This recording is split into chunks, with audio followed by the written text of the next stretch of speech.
Any other public comments? If not, I'll close public comments. Sure. I'd just like to make a quick comment, and I'll just read one item I have from my RCRC report that I'll do this afternoon. But it's this afternoon, I expect many of you will be gone. When we covered this, I thought of the comments I just heard on Agenda 21 in the UN, and I thought of our erstwhile chairs here comment on the grant for the community plan for Copperopolis. And so I immediately called the author and said, geez, I think you can count on a $1,000 contribution from our chair, Gary Tofinelli, at RCRC. And let me just read to you what it says.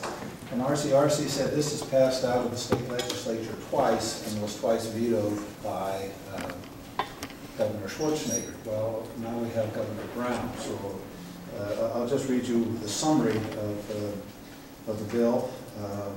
It's pending in the Assembly Business Professions and Consumer Protection Committee. And it states, this bill prohibits a local building department from issuing a building permit for a residential or non-residential building unless the department confirms, the building department confirms that the building plan complies with building design and construction standards in energy and water conservation design standards. It enacts the Healthy Neighborhood Act of 2012, requires the Energy Commission to prescribe standards reducing vehicle miles traveled by occupants of a building that would be applicable to new residential and non-residential buildings. That's basically the same, for all practicality, standards that were in that grant. And if this passes out of the legislature again and is signed by Governor Brown, the building department will have to make that determination for each and every residential and non-residential building permit. So you think it's bad now, you just wait till that one hits the fan. And with me, we're talking about Dixon, the author. I don't know where she's from, but she's... Is that a Senate bill or Assembly bill? That's an Assembly bill. AB 1627. And she authored one other one. It's always fun when I go to RCRC to look at the federal and the state legislation that's been introduced. RCRC will highlight and say this has effect for rural counties, etc. And you wonder, my God, that thing must be in a silo. They shouldn't be let out down there. One of the other ones she introduced, it's in the committee, local government committee, it prohibits a local agency from inquiring into or considering the criminal history of an applicant or including any inquiry about criminal history on any initial employment application. So you can now be applying, if that passes, you can apply for a job at a government agency, and your criminal background will not be a legitimate consideration for employment. But I'll give the rest of the report this afternoon, but since we spent so much time on it here in public comments, I just thought I would highlight your day. All right, we'll move on to item number... I make a comment too. Okay. I just wanted... I know we hear a lot about these issues about ICLEI and Agenda 21 and things like that. Constitutional issues, you know, people that are for or against these ideas or concepts. And I just want to clarify for some people who may not find this as interesting as I do, just to clarify, but for starters, the History 101 online course that Mr. Segala was talking about, I thank you for bringing this to our attention. I know at least one person in the county that would have saved thousands of dollars in legal fees had they known what was offered in this class, and in particular how it pertains to First Amendment rights. Thank God for free speech. It's only free to a certain point. There are limitations and boundaries. Second thing I would say is that the book that Ms. Rousseau referred to earlier, I got an email a while back regarding that book, and I looked into the author.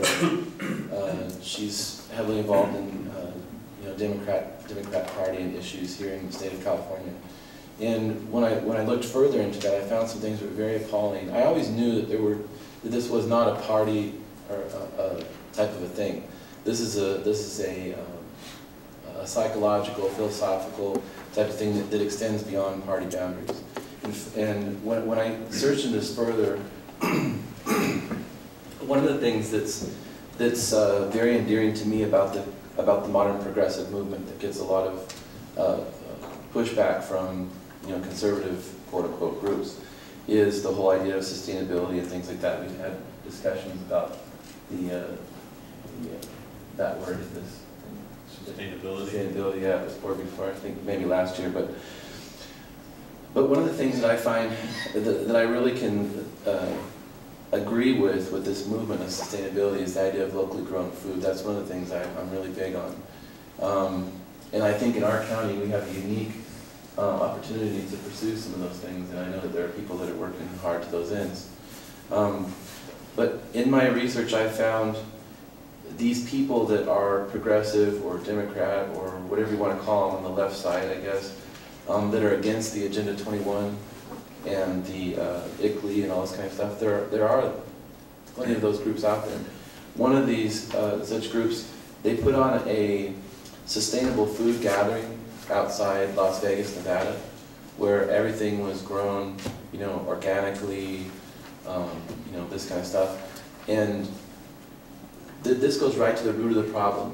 The Food and Drug Administration, the FDA, raided this gathering of these sustainable, these people that came together with sustainably grown food to have it. It was basically like a concert, if you will, of all these people bringing these things together and having this wonderful meal with these linens set up and out on this very picturesque ranch. And they even brought a chef in from Los Angeles who's world-renowned to prepare the food. The FDA showed up and poured bleach on their food. Oh, wow. Yeah, I heard about that. Made them put it in a big 55-gallon drum and other drums and poured bleach on it so they couldn't eat it. And they begged them, they said, if we can't eat it, at least let us save the things that we could use to feed to our animals. It could be used as silage or whatever. I mean, if you're not going to allow us to consume it. Wow. They said no. They poured bleach on all of it. That's what happens when you have government agencies that are out of control.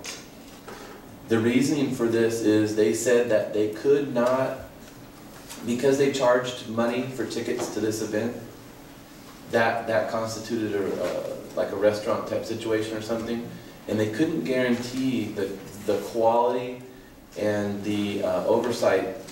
There was no oversight because this isn't something you purchased at a grocery store. They couldn't guarantee that the food's being consumed and people who paid to consume them, that there wouldn't be some kind of E. coli poisoning or outbreak or something like that. So that was the reasoning for destroying them. But what I see is a government that's out of control, that says to people who want to grow non-modified, non-genetically modified materials in organic operations and come together that, no, you will not do that because we're the government, we're in charge, and we're going to show you that we're in charge by finding out that you have this wonderful thing with the chef and all these media people are going to be there, and we're going to pour bleach on it to make a statement that you will not do that and circumvent our ability to control the type and quality of food that people eat in our nation. And that, my friends, is very scary. So, for those people who may think that this is just a right-wing agenda, you're sadly mistaken. This is a government control agenda, and that has to do with both people on the left and the right spectrum politically. So, if you want a copy of the video, email me, and I'll email you the link. And because they had media there to video this, and you can see the FDA people coming in and pouring bleach on their stuff. So, I'll be glad to forward that to you. All right.